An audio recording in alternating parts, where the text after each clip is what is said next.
तर हाय नमस्कार मित्रांनो. तर माझ्या व्हिडिओमध्ये आपलं स्वागत आहे. तर मी आज काय बनवाले माहिती आहे का, आमच्याकडे वातावरण खूप छान झालंय, पाऊस येते बघा. आज मला खूप भारी वाटायला. आज आमच्याकडे किती तर दिवसातनं पाऊस आलाय बघा मित्रांनो. म्हणून बघा मी पॉपकॉर्न बनवणार आहे. तर आता ठेवलंय कुकर मध्ये शिजायला, फक्त 5च मिनिटं. हे बघा झालं पण आमचं रेडी. हे बघा, हो का झालं ना बघा आपलं पॉपकॉर्न. छान आहे ना. त्यांना सांगा या म्हणा सगळेजण खायला. कुणाला आवडते खायला या. कुणासाठी केलंय ही? पप्पाला. कोण केलंय? मम्मी केली म्हण बघा.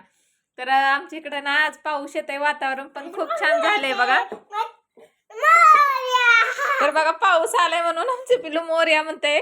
तर आता गणपती येणार आहेत ना, त्याच्यामुळे पाऊस आलाय म्हणून त्याला पण माहिती झालं. हे बघा वातावरण आमच्या इकडं, पाऊस पण चालू आहे. हे बघा, हे बघा कसं दिसतंय पॉपकॉर्न. एकदम छान झाले. मला तर खूप आवडतंय. तुम्हाला पण आवडतंय का नक्की सांगा कमेंट करू. व्हिडिओ कसा वाटला ते पण सांगा. चॅनेलला सबस्क्राईब करा. व्हिडिओ कसा वाटला? हा पिल्लू कसा वाटला व्हिडिओ आमचा सांगा.